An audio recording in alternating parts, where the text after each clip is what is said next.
Para entender la arquitectura de una mentira de 40 millones de dólares, no debemos mirar los rascacielos de Manhattan ni las mansiones de Malibú, sino un rincón gris y empobrecido de la pintoresca Normandía. La historia de Christophe Rocancourt es, en su origen, una historia de supervivencia biológica. Christophe nació en 1967 en Honfleur, un puerto francés conocido por sus pintores impresionistas. Pero para él, no hubo lienzos ni colores. Su realidad fue la de una familia desintegrada por la miseria más absoluta. Su madre, agobiada por la pobreza, ejercía la prostitución. Su padre, un hombre devorado por el alcoholismo, terminó viviendo en las calles de París como un indigente. A la edad de 9 años, ocurrió el evento que fracturó su psique de forma permanente. Sus padres lo abandonaron. No fue un adiós dramático, simplemente dejaron de estar. Christophe terminó en un orfanato estatal, un lugar donde el nombre de uno es solo un número en un registro y donde el afecto es una moneda inexistente. Es en este entorno de privación donde los investigadores y psicólogos criminalistas sitúan el nacimiento del camaleón. Mientras otros niños lloraban o se rebelaban, los registros del centro describen a un Christophe con una capacidad de observación anormal. El estudio del poder. Rocancourt no jugaba a la pelota, observaba a los directores del orfanato. Analizaba cómo un cambio en el tono de voz podía hacer que un subordinado se encogiera. Estudiaba el lenguaje corporal de los padres que venían a visitar a otros niños. La forma en que sostenían sus cigarrillos, el corte de sus abrigos, la seguridad en su caminar. La mímesis como escudo. Aprendió que la vulnerabilidad atrae el abuso, pero que la autoridad atrae el respeto. Empezó a practicar microexpresiones frente al espejo, aprendiendo a proyectar una confianza que no sentía. Comprendió una verdad fundamental que usaría décadas después: el mundo no ve quién eres, ve lo que proyectas. Hacia los 18 años, Christophe ya no era un adolescente, era un depredador social en potencia. En una de sus raras salidas, se dio cuenta de que su apellido, Rocancourt, sonaba a barro, a orfanato, a fracaso. Fue en ese momento cuando decidió que Christophe moriría en Normandía. Si la realidad es insoportable, pensó, la ficción es mi única patria. En 1985, con apenas unos francos en el bolsillo y una ropa que no le pertenecía, se subió a un tren con destino a la estación de Saint-Lazare en París. No llevaba maletas, pero llevaba consigo un archivo mental completo sobre cómo se comportaba la clase alta francesa. No iba a París a buscar trabajo, iba a París a buscar una identidad que le permitiera saquearla. París a finales de los años 80 era una ciudad de contrastes brutales. Mientras la aristocracia de la margen derecha se aferraba a sus títulos y sus palacios, una nueva clase de nuevos ricos intentaba desesperadamente entrar en los círculos de poder. Fue en este ecosistema donde Christophe Rocancourt, recién llegado de su exilio en Normandía, decidió poner a prueba su teoría: la gente no compra lo que tienes, compra lo que pareces ser. Cuando Rocancourt llegó a París, no tenía nada. Pero en lugar de buscar un trabajo convencional, utilizó sus últimos ahorros y una serie de pequeñas estafas de poca monta, como alquilar coches de lujo con tarjetas de crédito robadas, para financiar su uniforme.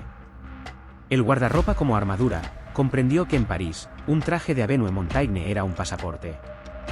Se hizo con trajes a medida, relojes que parecían caros y aprendió a hablar un francés limpio, eliminando cualquier rastro de su acento normando. La técnica del intruso. Empezó a frecuentar los lobbies de los hoteles de 5 estrellas como el Hotel de Crillon. No pedía habitación, simplemente se sentaba en el bar, pedía un espresso y observaba. Aprendió los nombres de los notarios más importantes, de los agentes inmobiliarios de élite, y sobre todo, aprendió el lenguaje del dinero. No se habla de cuánto cuesta algo, se habla de su valor estratégico. En 1987, Rocancourt ejecutó su primera maniobra de ingeniería financiera y documental. Identificó un edificio de apartamentos de lujo en una zona privilegiada cuyos propietarios eran una sociedad extranjera con poca actividad. La operación técnica. Falsificación de documentación. Rocancourt no era un hacker informático, era un hacker de papel. Utilizó máquinas de escribir antiguas y papel con membrete oficial que robó de oficinas gubernamentales. Recreó sellos notariales utilizando técnicas de grabado manual que había perfeccionado en el orfanato. La identidad prestada. Se presentó ante un grupo de inversores como el representante de una opulenta familia suiza que necesitaba deshacerse de un activo inmobiliario en París de forma discreta para evitar impuestos sucesorios. El cierre de la venta. Su audacia fue tal que organizó visitas al edificio aprovechando que el portero estaba ausente o sobornándolo, con una historia sobre reformas estructurales. El resultado fue un cheque por 1,4 millones de francos. Por primera vez en su vida, Christophe tenía capital real. Pero aquí es donde su psicología se diferencia del criminal común, no se escondió.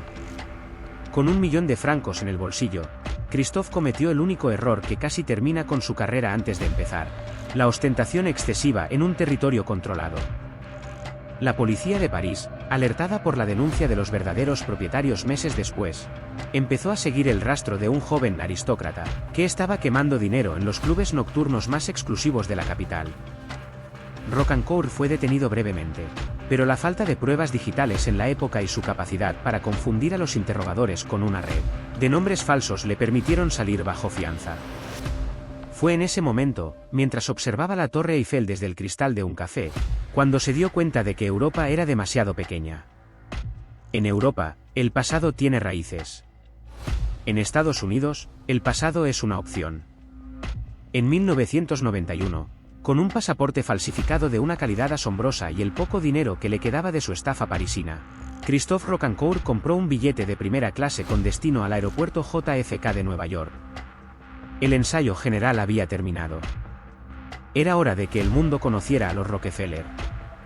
Cuando el avión de Air France tocó pista en el aeropuerto JFK en 1991, Christophe Rocancourt ya no era el joven que huyó de un orfanato. Llevaba consigo un capital de trabajo de aproximadamente $100,000, el remanente de sus estafas en París, y un plan maestro para explotar la mayor debilidad de la psique estadounidense: la obsesión por el linaje y el dinero viejo.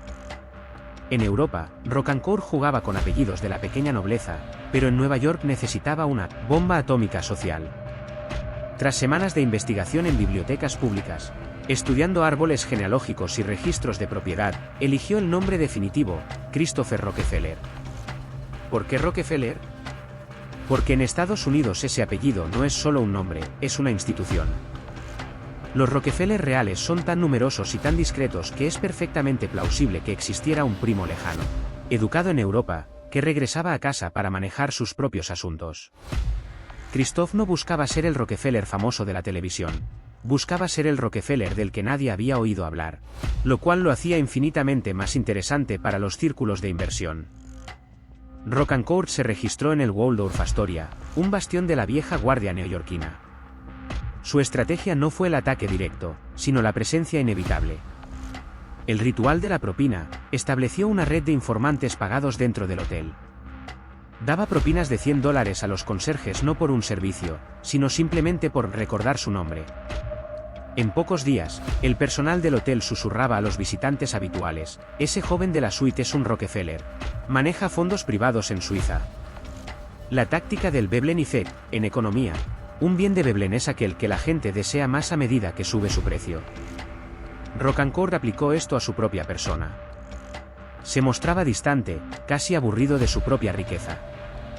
Cuando los inversores de Wall Street lo abordaban en el bar del hotel intentando proponerle negocios, él los rechazaba con elegancia: mi familia ya tiene demasiado de eso, buscamos algo más exclusivo. Rocancourt perfeccionó una técnica que los criminólogos llaman la estafa de la afinidad de élite. Convencía a sus víctimas de que él tenía acceso a inversiones que la familia Rockefeller mantenía cerradas al público general. El gancho: invitaba a potenciales víctimas a cenas donde él pagaba cuentas de $5,000 en efectivo. Esto eliminaba cualquier duda sobre su solvencia. La escasez: decía que solo podía colar a un par de amigos en un fondo de inversión suizo que garantizaba un 30% de retorno anual. La extracción: las víctimas, ansiosas por poder decir en su club de golf que eran socios de los Rockefeller, le entregaban cheques de 6 cifras. Información de investigación: documentos desclasificados del FBI años más tarde revelaron que Rocancourt nunca abría cuentas bancarias a su nombre real. Utilizaba una red de cuentas puente a nombre de corporaciones fantasma registradas en Delaware y las Islas Caimán. El dinero que entraba de una víctima se usaba para pagar el estilo de vida necesario para cazar a la siguiente. No era un fondo de inversión, era un teatro de variedades financiado por la codicia ajena. Para 1994, El nombre de Christopher Rockefeller empezó a aparecer en los radares de los departamentos de cumplimiento de algunos bancos de inversión neoyorquinos. Había demasiadas preguntas y ninguna respuesta oficial de la oficina de la familia Rockefeller en el Rockefeller Center. Antes de que el hielo se rompiera bajo sus pies, Rocancourt hizo lo que mejor sabía hacer: desaparecer. Pero esta vez, no huía como un criminal, se trasladaba como una estrella. Había escuchado que en una colina de California llamada Hollywood, la gente estaba tan desesperada por ser alguien que ni siquiera se molestaban en verificar quién eras. En 1995, Christophe Rocancourt entendió que Nueva York era una ciudad de balances contables, pero Los Ángeles era una ciudad de percepciones. Mientras que en Manhattan un Rockefeller era evaluado por su cartera de bonos, en Beverly Hills un Rockefeller era evaluado por su capacidad para otorgar relevancia. Rocancourt no llegó a California para esconderse. Llegó para convertirse en el sol alrededor del cual orbitaría la vanidad de Hollywood. En lugar de comprar una mansión, lo cual implicaría registros públicos y mantenimiento, Rocancourt se instaló en el Hotel El Hermitage de Beverly Hills. Esta fue una maniobra táctica de manual de inteligencia.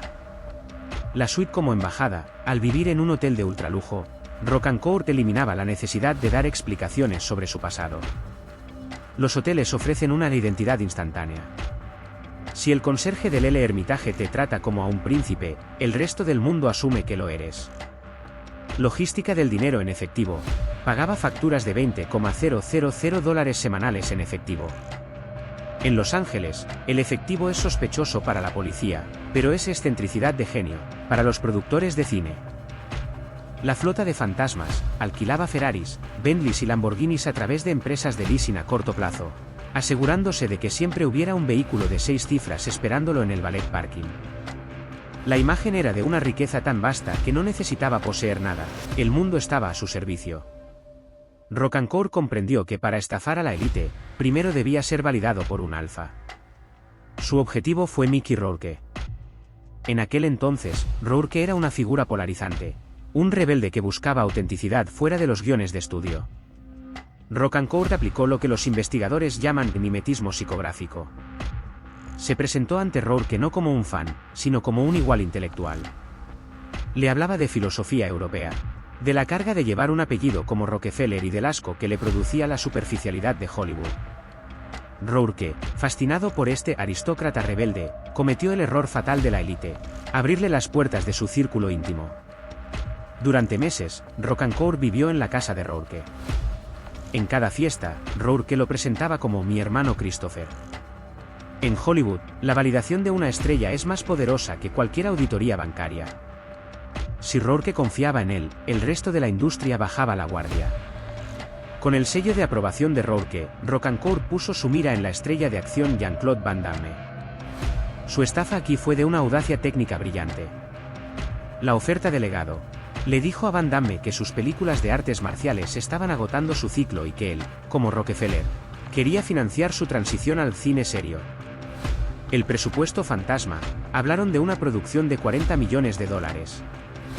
Rocancourt alquiló oficinas de lujo en Century City por un solo día para realizar reuniones de preproducción, contratando incluso a extras para que actuaran como asistentes personales y abogados. La extracción, bajo la premisa de gastos operativos y comisiones de intermediación en Suiza, Rocancourt logró que productores asociados y el propio entorno de las estrellas le entregaran sumas que superaban los $5 millones en un solo año. Rocancourt no pedía dinero. Él permitía que la gente invirtiera. Su técnica era la psicología inversa: mira, Jean-Claude, no necesito tu dinero, pero si quieres ser parte de este fondo privado de la familia, tienes que entrar ahora porque se cierra mañana.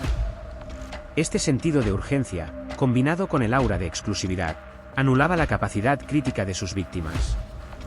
Estaban tan ansiosos por estar en el mismo barco que un Rockefeller, que ignoraban las señales de alerta más básicas, como el hecho de que Christopher Rockefeller hablara inglés con un acento francés demasiado marcado para alguien supuestamente educado en la alta sociedad estadounidense. Información de investigación. Durante este periodo, Rocancourt se casó con la modelo de Playboy Pia Reyes. La investigación posterior reveló que incluso ella fue víctima del engaño. Él la convenció de que sus cuentas en el extranjero habían sido congeladas temporalmente por el Departamento del Tesoro, logrando que ella financiara parte de su vida social con sus propios ahorros de modelo. Para 1998, Christophe Rocancourt era el hombre más conectado de Hollywood. Pero el problema de las mentiras globales es que requieren una cantidad de energía infinita para sostenerse. Y el FBI, alertado por una denuncia anónima de la verdadera familia Rockefeller, acababa de aterrizar en Los Ángeles. Para 1999, la arquitectura del engaño de Christophe Rocancourt había alcanzado una masa crítica. En el mundo de la estafa, existe un punto de no retorno donde la red de mentiras es tan vasta que el operador gasta más energía en el mantenimiento de la ficción que en la extracción de capital. El príncipe de Beverly Hills estaba a punto de descubrir que, mientras él jugaba al ajedrez social, la realidad estaba preparando una redada. El fin comenzó con una llamada telefónica mundana. Los verdaderos Rockefeller, una familia que valora la discreción por encima de la fortuna, empezaron a recibir informes de eventos benéficos y clubes de campo sobre un pariente joven, carismático y excesivamente ruidoso. La familia no envió una advertencia, envió a sus abogados y detectives privados. Simultáneamente, el FBI abrió una ficha técnica bajo el nombre de Christopher Rockefeller. Al cruzar datos con la Interpol, los agentes descubrieron que el aristócrata de los Ferraris coincidía físicamente con un delincuente de poca monta buscado en Francia por estafas inmobiliarias. La máscara de cristal no se rompió, se pulverizó. Sintiendo el aliento de la justicia en su nuca, Rocancourt ejecutó lo que él llamó una maniobra de distracción geográfica. Abandonó Los Ángeles de la noche a la mañana y se trasladó al epicentro del dinero viejo en la costa este de Hamptons. La infiltración final se instaló en una mansión de ultralujo que, irónicamente, alquiló utilizando el dinero que le había estafado a sus amigos de Hollywood. El cambio de alias, consciente de que el nombre de Rockefeller estaba quemado, intentó una última transformación como Christopher de Laurentiis, afirmando ser un pariente del legendario productor de cine Dino de Laurentiis. La caza del FBI. La investigación desclasificada revela que el FBI utilizó técnicas de vigilancia electrónica y seguimiento de tarjetas de crédito prepago. En agosto de 2000, un equipo táctico rodeó su propiedad. Rocancourt fue arrestado mientras intentaba mantener la compostura, insistiendo hasta el último segundo en que todo era un terrible malentendido diplomático. Rocancourt fue extraditado a Nueva York. El juicio fue un circo mediático que puso en evidencia no solo sus crímenes, sino la asombrosa credulidad de la élite estadounidense. Los cargos: fraude electrónico, perjurio, robo de identidad y gran robo. Se estimó que había facturado cerca de $40 millones a lo largo de su carrera. La defensa: Rocancourt no negó los hechos, los justificó. Su defensa fue una crítica social: yo no robé a la gente, les vendí sueños. Ellos me daban su dinero porque querían ser parte de algo que no existía. Yo solo les di el espejo que querían ver. La sentencia: fue condenado a casi 5 años en una prisión federal. Durante su tiempo tras las rejas, lejos de hundirse, comenzó a planificar su estafa final, una que sería, por primera vez, legal. En 2005, tras ser liberado y deportado a Francia, Rocancourt entendió que su nombre real tenía ahora más valor que cualquier alias falso. Se convirtió en una celebridad del crimen chic. El bestseller publicó su autobiografía, que se convirtió en un éxito de ventas instantáneo. Los mismos círculos sociales que lo habrían despreciado en Normandía ahora lo invitaban a programas de televisión, para que explicara cómo los había engañado. El cine y la TV.